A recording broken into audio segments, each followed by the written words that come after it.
बिस्मिल्लाहिर्रहमानिर्रहीम, अस्सलाम वालेकुम। आज की वीडियो में हम बात करेंगे मुआहदा बै की। मुआहदा बै कहते हैं इकरारनामे को। जब भी कोई जायदाद खरीदी जाती है तो उसके लिए सबसे पहले एक एग्रीमेंट किया जाता है। आम फहम लफ्ज़ों में, ज़ुबान में, तरीक़ेकार में तो हम इकरारनामा लिखवाते हैं, लेकिन आज का मौजू जो है क्या ज़ुबानी तौर पर अगर हम किसी से मुआहदा कर लें, अगर 1 करोड़ की प्रॉपर्टी है उसको 5-10 लाख रुपया ज़ुबानी तौर पे दे दें और कहें कि 1 माह के बाद या 1 हफ्ते के बाद आपने रजिस्ट्री करवानी है, तो उस बंदे को अगर 1 करोड़ की अगर प्रॉपर्टी है तो 1 करोड़ 10 लाख लग जाए और वो मुकर जाए अपने उस मुआहदे से, तो आया हमें कोई कानूनी तौर पर तहफ़्फ़ुज़ हासिल है कि नहीं है। तो इस बारे में आज बात करेंगे। पहली बात तो ये है कि सुन्नत के मुताबिक भी जो हुजूर पाक सल्लल्लाहु अलैहि वसल्लम ने कहा है कि कोई भी तुमने मुआहदा करना है तो उसको लिख लिया करो और 2 गवाह उसमें डाला करो। ज़्यादातर प्रैक्टिस तो यही चल रही है कि इकरारनामा लिखा जाता है, उसमें गवाहान भी लिखे जाते हैं। कई दफ़ा तो लोग उस चीज़ से भी मुकर जाते हैं। तो अगर तो रिटर्न में आपके पास इकरारनामा मौजूद है तो उस सूरत में सिविल कोर्ट में आप जाते हैं और 99% आपको ही वो प्रॉपर्टी मिलती है अगर आपने प्रॉपर इकरारनामा जो है वो लिखवाया हुआ हो। तो आज मौजू है ज़ुबानी मुआहदा बै, या ज़ुबानी तौर पे अगर इकरार करते हैं कि हमने आपसे ये प्रॉपर्टी खरीद ली है, आपने 5 या 10 लाख रुपया उसको दे दिया है और वो बंदा मुकर जाता है, देन हम कहाँ पे खड़े हैं। तो इस सूरत में भी बिल्कुल आप लावारिस नहीं होंगे। उस सूरत में भी सिविल कोर्ट आपको अकोमोडेट करेगी और सिविल कोर्ट में आप जा सकते हैं। अगर तो तहरीरी तौर पर आपके पास इकरारनामा मौजूद है तो फिर तो उसमें प्रॉब्लम ही कोई नहीं है, आप फ़ौरन जा सकते हैं। स्पेसिफिक परफॉर्मेंस का जो दावा है वो आप कर सकते हैं।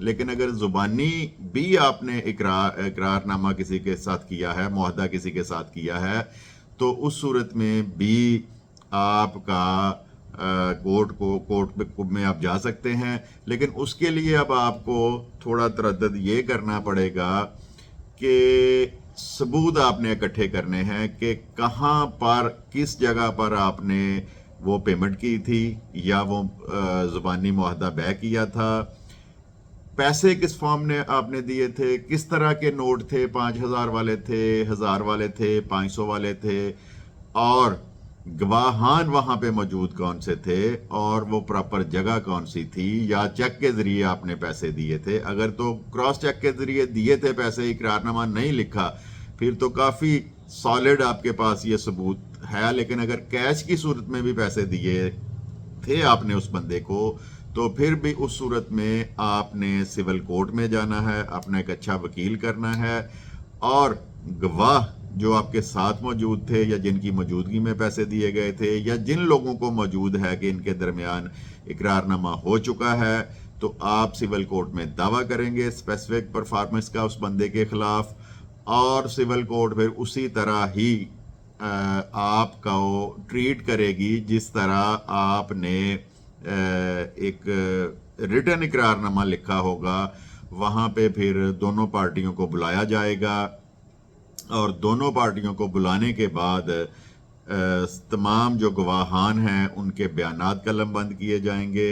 और आप अगर साबित कर सके ये बात कि आपने उसको पेमेंट दी है, गवाहान ने सबूत दे दिए, या आपने चेक के जरिए पैसे दिए हैं, तो उसी तरह ही फिर जिस तरह स्पेसिफिक परफॉर्मेंस तमील मुख्तस के दावे में होता है, अदालत आपको कहेगी जी बकिया पैसे आप इतने दिनों में अदालत में जमा करवाएं, और जब आप जमा करवा देंगे पैसे, तो फिर अगर वो बंदा फिर भी नहीं मानता तो अदालत उसके खिलाफ डिग्री देगी और बजरिया अदालती नुमाइंदा जो है वो बयान जो हैं वो आपके बहक करवा दिए जाएंगे। लेकिन ये कोई एक आप कह सकते हैं कि ये 100% प्रैक्टिस नहीं चल रही। इस तरह तो कोई भी बंदा किसी के खिलाफ उठ के कहे जी मैंने इसकी कोठी का सौदा किया था ज़मानी तौर पे और मैंने इसको आधी पेमेंट दे दी, अब ये मुझे बयान नहीं करवा रहा, तो इस तरह बिल्कुल जो है वो आपको अकोमोडेट नहीं किया जाएगा।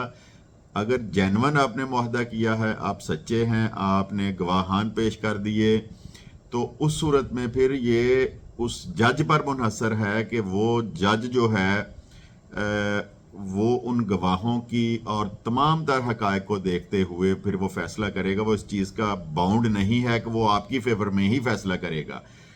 وہ اگر اس کو یہ محسوس ہوا یا آپ نے ثابت کر دیا سالڈ ثبوتوں سے تو اس صورت میں پھر وہ پراپرٹی آپ کو ملے گی. ادروائز آپ کا دعویٰ جو ہے وہ خارج ہو جائے گا. تو سنت کے مطابق بھی جو سب سے اہم بات ہے جو ہم ثواب سمجھ کے بھی کر سکتے ہیں کہ کوئی بھی معاہدہ اگر کرنا ہے اور اسپیشلی جائیداد کا جب ہم معاہدہ کرتے ہیں تو اس صورت میں اس کو ریٹن فارم میں لائیں. جو گورنمنٹ نے ایک اقرار نامے کا ایک قیمت مقرر کی ہے پنجاب بینک سے، وہ اقرار نامہ نکلتا ہے، وہ اقرار نامہ نکلوائیں اور اس کے قانون کے مطابق اس میں تحریر لکھوائیں اور اس میں گواہان شامل کریں. تو اس صورت میں بھی لوگ مکر جاتے ہیں. دین پھر عدالت میں جاتے ہوئے آپ کے پاس سالڈ ثبوت ہوتے ہیں. اور وہ یہ بات یاد رکھیں کہ اگر کوئی بندہ اقرار نامہ کر کے مکرتا ہے اور عدالت میں جاتے ہیں تو 99.99% جو پراپرٹی آپ کو ملتی ہے. لیکن زبانی معاہدہ بے کی صورت میں جب تک آپ سالڈ ثبوت نہیں دیتے اس وقت تک وہ پراپرٹی آپ کو نہیں ملے گی. تو ویڈیو کو شیئر کریں، چینل کو سبسکرائب کریں اور ویڈیو دیکھنے کے لیے آپ کا بہت بہت شکریہ. خدا حافظ.